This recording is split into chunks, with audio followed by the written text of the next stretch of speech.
what we're going to talk about today is trail overcrowding. I don't think it's any surprise to anybody that's listening that if you know something about long distance trails, about through hiking, the Appalachian Trail is obviously like it's a madhouse, and it has been for years. How many people do you know? How many people like they project a year hike? A lot. Yeah, Yeah, a lot. Like I think that I want to say it was something.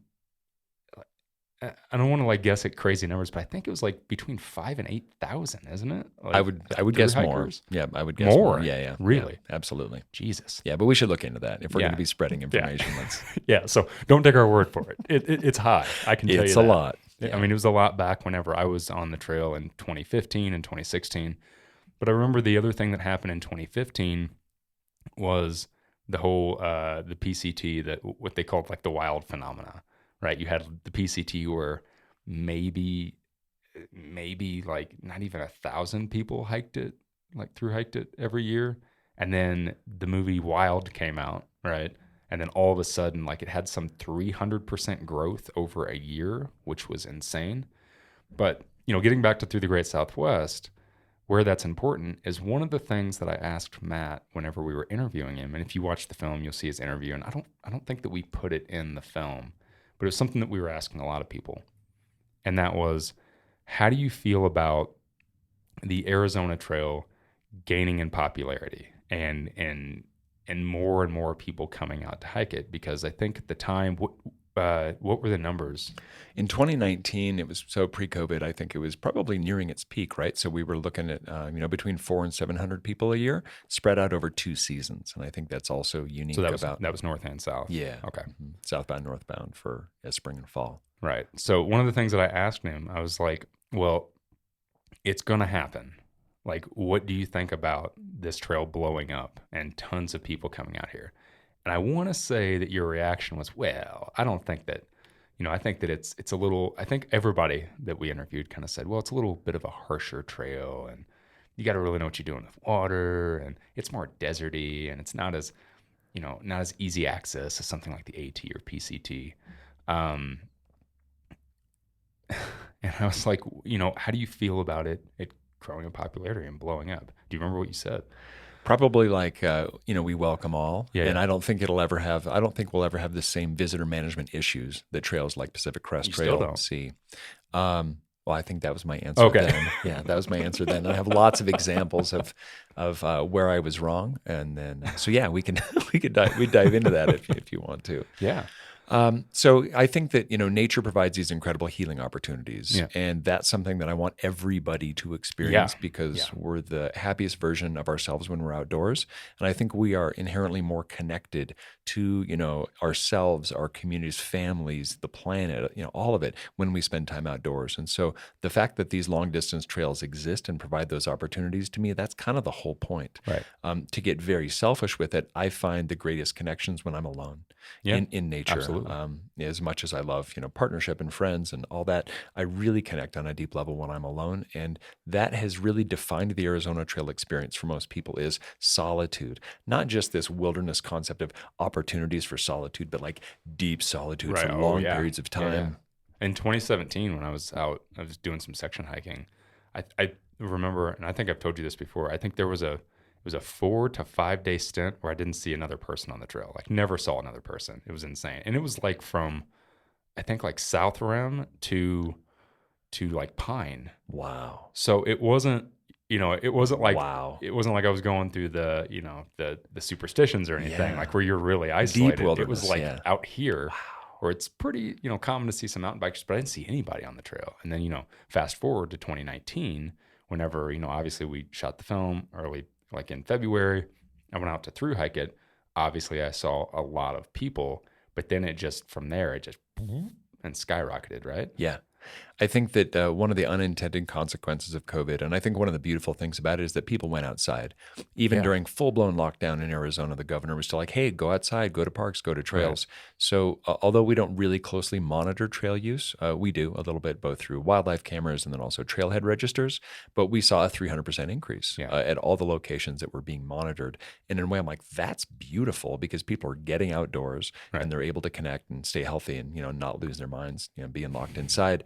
But what does that do is that puts more pressure on the resource. Yeah. And I think that so many of these things move in waves, and sometimes they can kind of be predicted, especially when we look at older trails like Pacific Crest Trail, Appalachian Trail, that are now that they're built and they're very well maintained, they're really in the business of visitor management, which is very foreign to us as the Arizona Trail Association, because we've been focused on construction, maintenance, and protection. And I've been told from all of them, it's coming. It's coming. It's coming your way next. And in my mind, I thought, as long as I can keep Reese Witherspoon off my trail, everything's going to be fine. But I think with, folks like you and others who are creating incredible video content and sharing it with the world, something that may seem very inaccessible is suddenly like, wow, I could totally do that. And that's the beauty of these trails.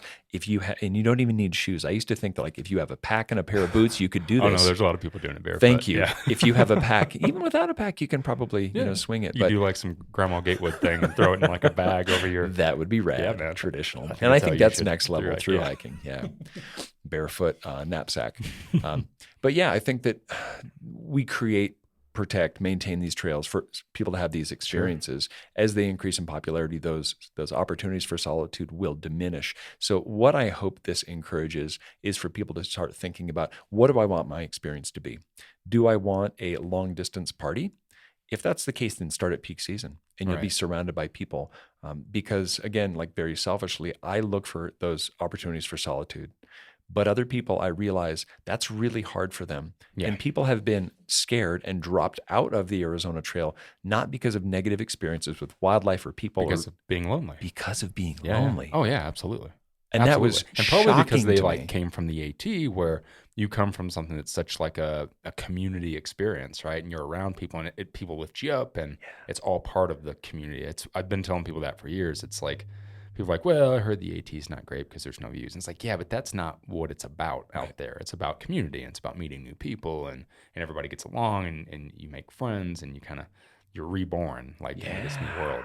But that's interesting that a lot of people come out here and get off the trail because they're not used to that. And that was shocking for me to hear. Yeah. Because I'm always looking for those experiences. So I think that as the trail increases in popularity, which it is, then there will be decreased opportunities for those solitude experiences. I still don't think it will ever be like some of the other long distance trails because of lack of proximity to towns and communities. Sure. So there are fewer hubs. Lack of water sources scares a lot of people away. And I think with the seasonal nature of the trail, we're all moving in the same direction kind of at the same time. So even if 100 people start ahead of you a day or two, you may never see them, right? Unless you're really fast, in which case, you're picking them off over the next day, 100 miles. But you said something about as long as Reese Witherspoon doesn't come out and hike the trail, aren't you glad that all 300,000 people on my YouTube channel didn't watch who the Great Southwest? Double-edged sword, right? Actually, now, yes, perhaps, yeah.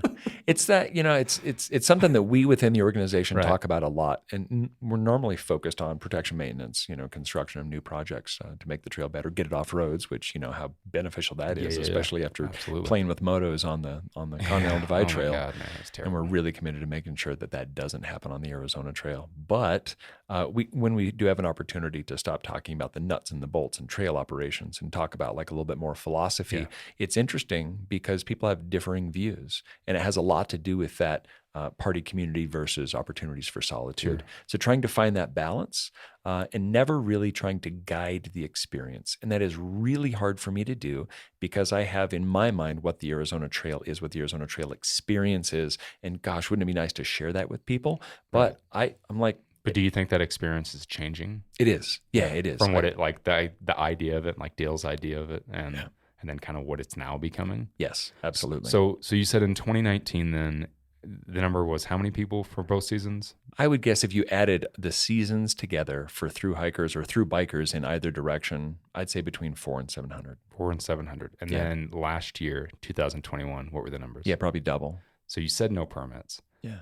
At what point do you have to do permits? Probably next year. Do you think so? Oh, yeah. Really? Yeah. I mean, maybe not 2022, but I think that, 2023 for sure. Yeah. I think that moving toward a permit system to avoid the choking at the pinch points.